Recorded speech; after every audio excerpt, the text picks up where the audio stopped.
ಕೂಡ್ಲಿಗಿಯಲ್ಲಿ ಈ ದಿನಾಂಕ 12/5/2025 ಕರ್ನಾಟಕ ಮುಸ್ಲಿಂ ಸಂಘದ ಕೇಂದ್ರ ಕಚೇರಿ ಉದ್ಘಾಟನಾ ಸಮಾರಂಭ ಮತ್ತು ವಿವಿಧ ಕ್ಷೇತ್ರಗಳಲ್ಲಿ ಸೇವೆ ಸಲ್ಲಿಸಿದ ಎಲ್ಲ ಸಮಾಜದ ಗಣ್ಯಾತಿ ಗಣ್ಯರ ಸನ್ಮಾನ ಸಮಾರಂಭ ಕಾರ್ಯಕ್ರಮ ಹಮ್ಮಿಕೊಳ್ಳಲಾಗಿದೆ.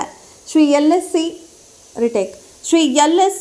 ಬಶೀರ್ ಅಹಮದ್ ವಕೀಲರು, BA, DB, ED, LLB ರಾಜ್ಯಾಧ್ಯಕ್ಷರು, ಕರ್ನಾಟಕ ಮುಸ್ಲಿಂ ಸಂಘ ಕೂಡ್ಲಿಗಿ ಇವರು ಕರ್ನಾಟಕ ಮುಸ್ಲಿಂ ಸಂಘದ ಕೇಂದ್ರ ಕಚೇರಿ ಉದ್ಘಾಟನಾ ಸಮಾರಂಭ ಮತ್ತು ಬಹಿರಂಗ ಸಭೆ ಹಮ್ಮಿಕೊಂಡಿದ್ದು, ವಿಧಾನ ಕ್ಷೇತ್ರಗಳಲ್ಲಿ ಸೇವೆ ಸಲ್ಲಿಸಿದ ಎಲ್ಲ ಸಮಾಜದ ಗಣ್ಯಾತಿ ಗಣ್ಯರಿಗೆ ಸನ್ಮಾನ ಸಮಾರಂಭ ಕಾರ್ಯಕ್ರಮ ಹಮ್ಮಿಕೊಳ್ಳಲಾಗಿದೆ.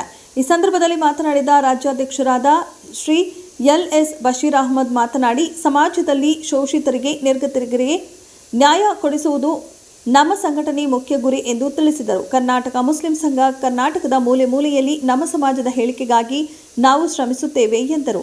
ಈ ಸಂದರ್ಭದಲ್ಲಿ ಕಾರ್ಯಕ್ರಮದಲ್ಲಿ ಅನೇಕ ಗಣ್ಯಮಾನ್ಯರು, ಶ್ರೀ ಪ್ರಶಾಂತ್ ಸಾಗರ್ ಮಹಾಸ್ವಾಮಿಗಳು, ಮಾಜಿ ಶಾಸಕರು ಸಿರಾಜ್ ಶೇಖ್, KR ಕುಮಾರ್, ರಾಜ್ಯಾಧ್ಯಕ್ಷರು, ಕನ್ನಡ ಸೇನೆ ಕರ್ನಾಟಕ, ಇನ್ನೂ ಅನೇಕ ಗಣ್ಯಮಾನ್ಯರು ಈ ಕಾರ್ಯಕ್ರಮಕ್ಕೆ ಹಾಜರಿದ್ದರು.